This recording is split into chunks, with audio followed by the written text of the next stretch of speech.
Allah subhanahu wa ta'ala tells us in the Quran about other creations beside us. He tells us that He created the malaika, the angels, first. And these malaika or angels are created from pure light, which explains why you can't see them. Nobody sees light. You can only see what light reflects off of. He tells us that He created the jinn, and the jinn were before us. The jinn were not angels, but rather they were made from a smokeless fire.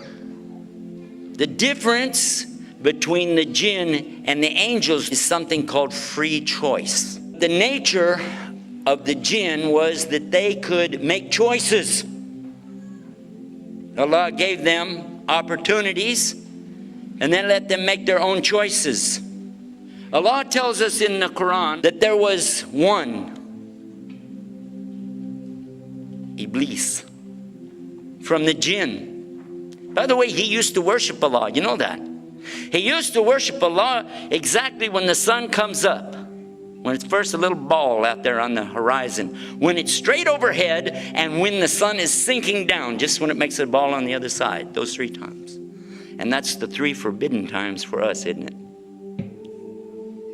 Yeah. But when Allah created the best of His creation, human beings, Adam, He commanded all of creation, bow down, for I have created the best of my creation. And all creation obeyed Allah and bowed down, illa Iblis, except for Iblis. Because of what? What was the word that Allah used in Quran? Because of his what? His what? Kibr. His kibr. And what is the problem with kibr? Kibr from the root kabara. There's another word that comes from this same root. Akbar. And who is Akbar? Allah subhanahu wa ta'ala. Allahu Akbar. Allahu Akbar. So whenever a person stands up and says, well, I want some of that for me. Doesn't work. Allah does not accept any partners. No associates. There are no gods beside God. He made Iblis aware of the fact that by disobeying him, that he would be one of the denizens of the hellfire for eternity. What did Iblis say to that? In the Quran, what did he say? What was his response? Do you remember?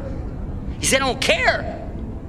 Just let me take him, Adam, and his offspring with me to hell. Did he do that? Was that his idea? And Allah told us in the Quran. I'm in Surah Baqarah right now, chapter 2, verse 208. O you who believe, enter into Islam perfectly. Do not follow the footsteps of the shaitan. Verily, he is to you a plain and open enemy. What were the footsteps of the shaitan? Part of his footsteps was he worshipped Allah. Part of his footsteps were that he was elevated up really high, actually, to the level of angels, although not an angel himself. Right? But the footsteps that we're talking about here is when somebody starts getting so proud. Look at me. Do you know who I am? And this is kibr. Riya leads to kibr. Kibr leads to shirk. And shirk leads to the hellfire. And may Allah save us from that. So this is really a good lesson for all of us to be aware of. Of course we know drinking alcohol, taking drugs, illegal sex, killing people. All of these things are horrible. Everybody knows this is wrong. But a lot of times we overlook the fact that we were also commanded not to have this kind of false pride. And when I say we, I'm talking about all. Because this stands for the Jews in the Old Testament, the Christians in the New Testament, and the Muslims in the Last Testament. The same exact teaching. Get down off your high horse and walk along with the rest of the people. That's an expression we got down where I come from. And Allah tells us in the Quran, or do they think they'll enter into Jannah, paradise, without the fitna, the trials, as came to those who passed away before you? They were afflicted with severe poverty and ailments, and were so shaken that even the messenger and those who believed along with him said, when will come the help of Allah? Yes, certainly the help of Allah is near. In chapter 29, the very beginning, do the human beings think they're going to be left alone on saying we believe and they won't be tested? And for sure, Allah is going to test them just as He tested those before. To do what? And He said it. To show the truthful of those that are true and the liars in their falsehood. So what is shaitan to us? He is a test. The Prophet Muhammad sallallahu alaihi wasallam told us that every one of us, when we're born, there's a qareen, which means an intimate, a close one, attached to you like your jugular vein. That shaitan is a part of your test. That's why when we go through life, there's always somebody there trying to mess up the good things that we're trying to do, isn't it? Somebody always telling you, like even you did a good deed, you want to give some charity, and somebody saying, you know, you should show that off a little bit. Let people know what you're doing, right? Any good deed, mess it up for you. And certainly help you with all the bad deeds. Who is this devil? Is he real? Or is it a figment of your imagination? Or is it just something in philosophy? According to the Quran, he's very real. Substance is real, you just don't see it. He lived before us, he's still alive today. That's an amazing subject right there, isn't it? That's amazing. Sometimes I hear Muslims tell me if I just had more knowledge, you know, more knowledge. How many times have you heard that? If we just had more knowledge. I'd like to encourage all of us to have more knowledge, because definitely this is something important in Islam, but at the same time, do you think just knowledge by itself is going to save you? Is that going to be your salvation? Because wouldn't you think that the devil has got some knowledge by now?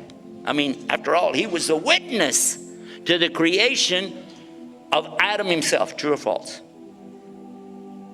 And he knows. I mean, he's been around.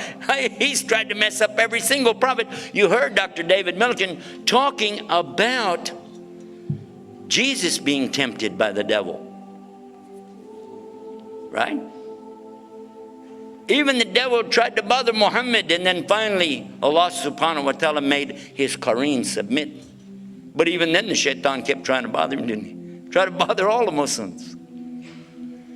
Where did evil come from? Did you want to know that? A lot of people will tell you evil came from the devil. They said it. I heard a lot of people tell me that. Comes from the devil. But if it came from the devil, that means the devil has power. Does the devil have any power? If he does, that means that Allah's got competition. If Allah has competition, then there's a power split out there somewhere, and that means shirk. And we don't believe in that. So according to us, nobody created evil except Allah. Allah created evil. How many think that's a mistake? Is that a mistake? Is that what I just said? Did Allah create evil, yes or no? We're going to take a vote. Tell you what, before you go too far, and I'll read it for you. Say, I seek refuge with the Lord of daybreak. From what? From the evil that He created. As a test for you and me. Who created it? Allah. Wow.